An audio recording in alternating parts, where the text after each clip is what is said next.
Okay, grade 12, so I'm going to look at bank recon. Now, this is a very basic exercise. All right, so what I did is I started off by filling in my opening totals for my CRJ and for my CPJ. Now, remember in grade 12, they always ask this in a calculation. They never ask a CRJ and a CPJ. Or they can ask it in one column.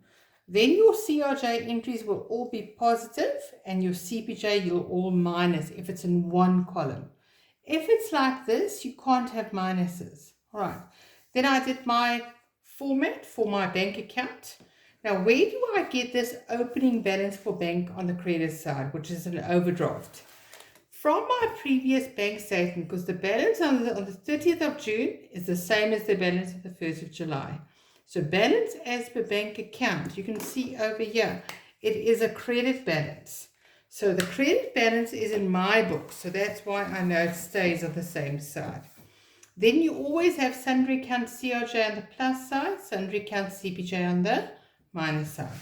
And then I just have my format of my bank recon, which we'll look at just now. Now it says over here, now remember, we want to take the outstanding deposit and these outstanding checks and we want to tick them off. All right. Now it says over here provisional totals, and that's where I got these totals from that I entered over here. Now it says July bank statement include the following. Balance as per bank statement on the 31st of July. So now I know at this stage, balance as per bank statement, I'll have to calculate. I don't know whether it's going to be a debit or a credit balance, but I do know that that's going to be my balancing figure. Now, outstanding deposit of 5,400. If you look at that now, this 5,400 I see in the previous month's bank recon, which means I can tick it off, no entry. Check number 12563. There I see it. Check number 12563 for 980. The bookkeeper entered the amount incorrectly as 890. So there it is. But this amount in my books is 890. It should be 980. Now remember, these are checks. So that means I want to make my check amount more. So to correct this error, all right? So it's a correction. What am I going to do? I'm going to say 980 minus 890, and I'm increasing my CPJ amount by 90 Rand. All right, to make it 890. And then obviously I can tick it off because it is on the statement, so it is there. Service fees 210, credit card levies 260. Both of these are bank charges. Interest on overdraft is not a bank charge. I have to show that one separately. So bank charges I have in my CPJ. So here I'm going to have bank charges, and then I'm going to add up 210 plus 260 gives me 470. And then interest on overdraft is given to me as 770. If it was interest on current account, that would be a CRJ because then I would receive it. Then I have check number 12585. Now you can see check number 12585 is over here, so I can tick it off. All right, an unpaid check, an RD check. Now remember, we receive an RD check, we receive it from a debtor in my CRJ, but the RD check I cancel in the opposite journal in the CPJ.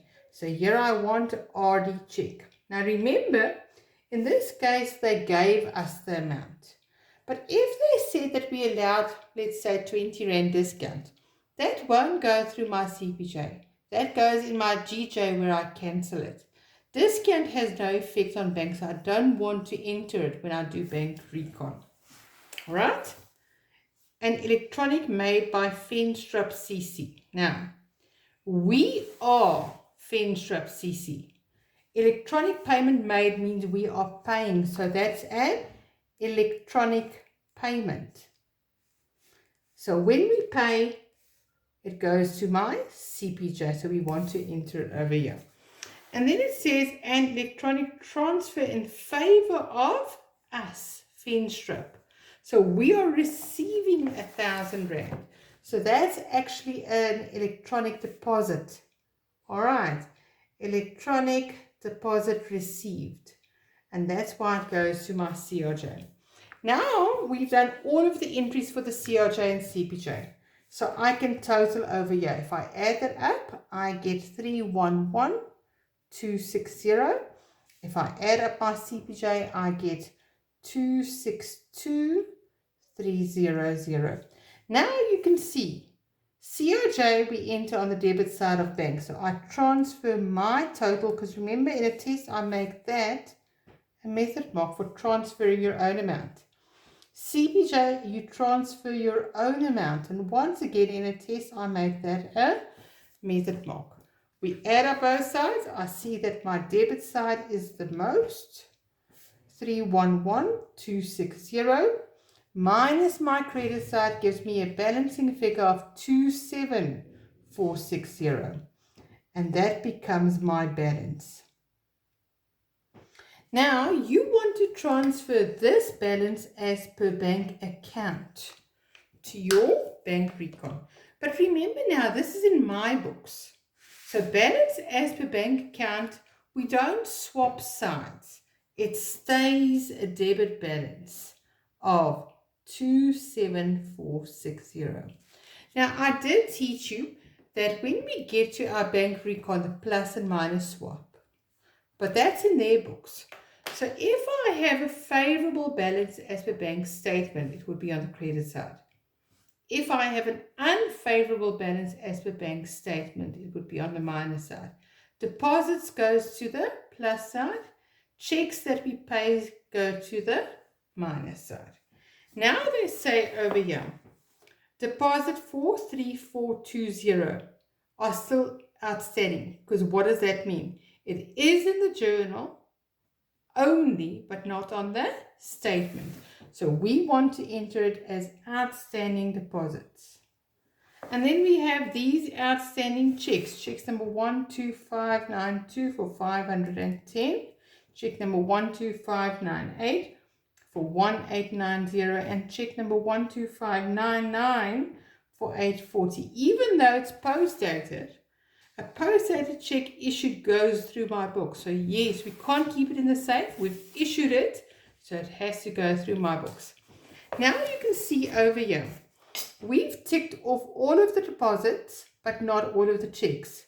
That check has not been ticked off yet. That means we have to enter it into next month's bank recon. So there I have check number 12582 from my previous month's bank recon. Now, in my format, I've got check held for redeposit. That's when you deposit a check, but it's within 7 days of this date. I've put it through my books by accident. Then we'll enter it.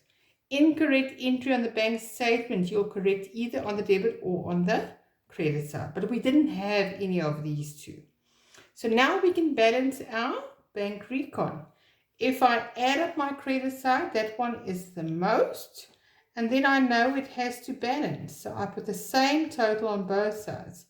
That total minus 3420 gives me a balancing figure of 28510.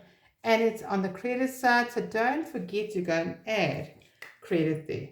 So remember, this is the one that we calculated, that we worked back to get. Thank you, grade 12s.